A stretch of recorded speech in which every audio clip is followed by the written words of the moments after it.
Hoje, pessoal, daqui para mais um vídeo de Foot 360. Infelizmente, o último de Portugal nesta campanha do Mundial 2026. Eu vim aqui analisar então o jogo que decorreu a semana passada entre Portugal e Espanha. E começo aqui por começar a falar que, a nível geral, não foi uma má exibição. Estamos a falar de campeão da Europa, de uma das seleções mais cínicas que há no nosso futebol mundial, que é a seleção espanhola, e a realçar que, apesar do jogo ter sido um pouco partido por parte das duas seleções, um jogo feio, de muitas perdas de bola e tudo mais, eu destaco mais a primeira parte do que propriamente a segunda, pelo simples facto de que a primeira parte, Portugal, de certa forma, jogou de igual para igual, com uma, uma seleção a tentar jogar o jogo por si, enquanto na segunda parte, Roberto Martínez recuou a tática, recuou a equipa, não sei qual o objetivo, de se tentar levar a seleção para prolongamento, mas era o que dava a entender, porque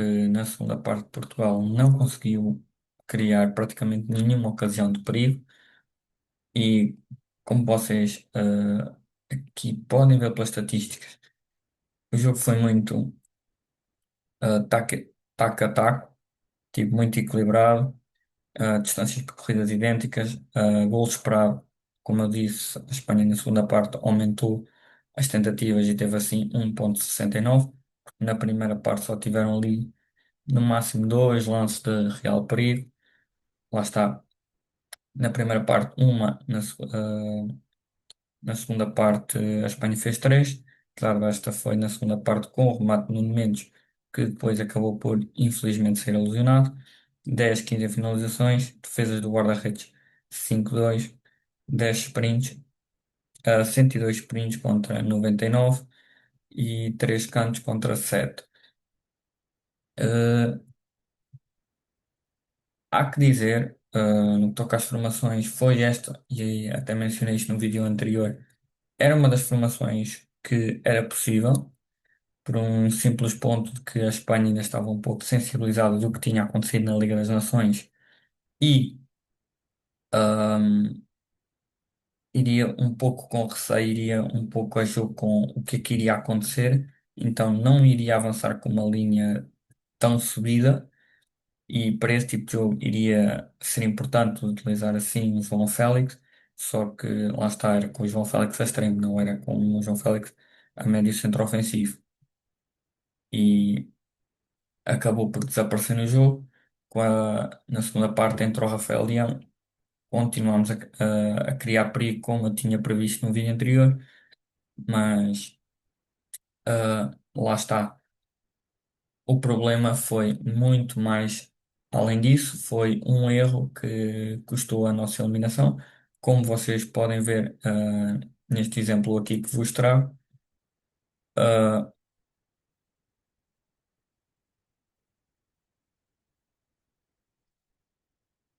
isto começa tudo pelo início. Estamos aqui a falar de que, como eu costumo dizer, a Espanha é uma equipa cínica, uma equipa que espera o adormecimento de uma seleção para poder atacar ou para poder ferir, que foi exatamente o que aconteceu aqui, porque isto foi um pontapé livre rápido. Vocês, como podem ver,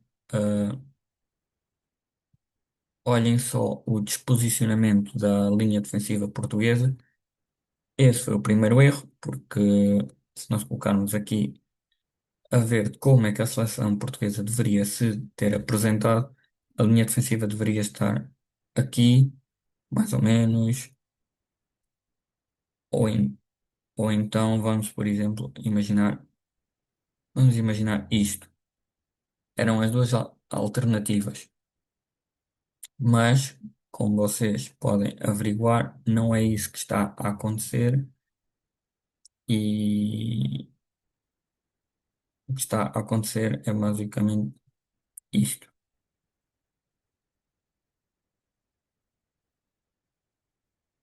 Ou seja, está ali tipo uma espécie de um fosso, uma abertura que não pode acontecer. E para além disto ter acontecido, outro dos erros que principalmente Ruben Dias, com a experiência que tem, não pode fazer é ele, o portador, obviamente, vai passar aqui e alguém vai ter de subir. Só que lá está, não é só Ruben Dias que o tem de fazer, porque foi isso que aconteceu. O Ruben Dias passa por aqui, para esta zona, o portador da bola passou para esta zona aqui, até faço assim, foi às três tabelas, e o que é que vai acontecer? Uh, Simplesmente isto. O jogador espanhol passa por aqui, passa pelas costas e desmarca-se. O que deveria ter acontecido neste tipo de situações é simplesmente o seguinte: uh, é que o Ruben Dias, em vez de ter feito isto, deveria ter juntamente este que fechava o lado do Ruben Dias. O Ruben Dias subia sim ao lance, mas para subir ao lance, o jogador do lado direito, Diogo Dalot, também teria de subir. Por uma simples razão, porque assim teríamos dois jogadores para um e o Ruben Dias fazia a cobertura principal, enquanto que o, o Dalot fazia a cobertura. Caso passasse pelo Ruben Dias, acaba por tinha logo de enfrentar o Dalot e fazia com que o Ruben Dias tivesse tempo de recuperar então o lance.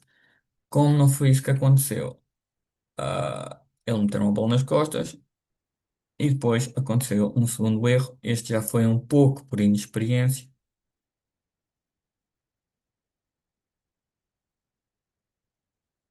e deu origem a isto.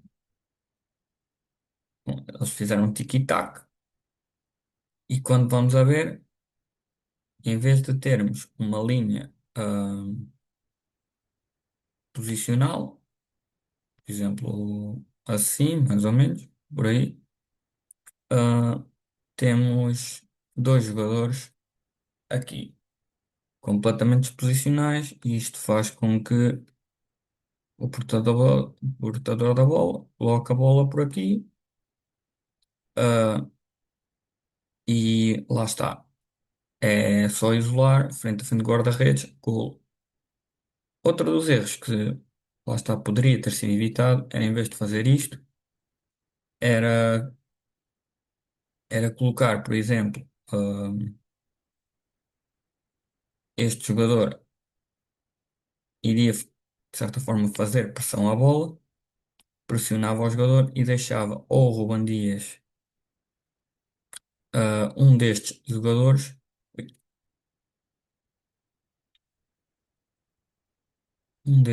jogadores, livres. Para quê? Para se colocarem nesta posição juntamente com o Renato Veiga, e isso fazia com que estivesse aqui um jogador e o jogador espanhol tivesse novamente dificuldades em passar, tinha de voltar a passar para trás ou para os lados e destruía assim um contra-ataque. Não foi isso que aconteceu, a inexperiência neste aspecto falou mais alto, acabámos por sofrer um gol e acabámos mesmo por ser eh, eliminados. Ah, mas atenção, é que muitas pessoas falam que isto para terminar o vídeo, que este pode ter sido o último Mundial de Cristiano Ronaldo, mas por mais loucura que pareça, e isto vai depender só de uma pessoa, eu acredito que este não foi o último Mundial de Cristiano Ronaldo, porque ele próprio mencionou, já fez de certa forma essa promessa ao filho, de que Cristiano Júnior quer jogar com o pai. Ou seja, se Cristiano Júnior, há aqui duas hipóteses. Hipótese número um, ah, Cristiano Júnior joga mais cedo do que é esperado. Ah, Joga então o Europeu 2028, seja como suplente, e o pai ainda joga como titular, whatever. E ele vai entrando, vai fazendo a magia e vai crescendo. E Portugal até acaba de fazer uma grande campanha no Europeu 2028. Essa é a primeira hipótese. E como tiveram sucesso, ele tenta repetir a mesma receita para o Mundial 2030. Segunda hipótese. O filho não é convocado para o Euro 2028 pela qualidade que a seleção tem. E como o Ronaldo não quer, de certa forma, quebrar essa promessa ou esse desejo ao filho, ele vai então ao Mundial 2030, mas ele, mesmo com os seus 44 anos que vai ter na altura, ele vai com uma condição, e a única condição que eu não me importo que o Ronaldo vá, é que Cristiano Ronaldo vai como suplente. Vai, vai jogar se calhar ali os últimos 10, 15 minutos, enquanto o filho joga o resto. Ou seja, se Portugal tivesse sucesso nesse Mundial, o que iria acontecer é que Cristiano Ronaldo iria, de certa forma, vencer esse Mundial sentado na poltrona, a ver o filho a ter o sucesso e a realizar o maior desejo do pai, que era então conquistar o Mundial de 2030. O vídeo, antes de mais, antes de terminar, digo que para além da prestação de Portugal ter terminado, também terminou ah, o reinado de Roberto Martínez na seleção portuguesa. Desejo-lhe as maiores sortes, agradeço por tudo que fez por Portugal, mas como podemos ter visto, é um treinador muito limitado, não tem capacidade para orientar uma seleção do tamanho de Portugal, como já tinha dado cabo da seleção da Bélgica. Desejo-lhe muita sorte e que agora o novo selecionador Jorge Jesus que venha então entregar um futebol que a seleção portuguesa merece, porque tem jogadores com qualidade para tal. Espero que tenham gostado. Deixem então o vosso like, subscrevam e vemos então num próximo vídeo. Tchau, tchau.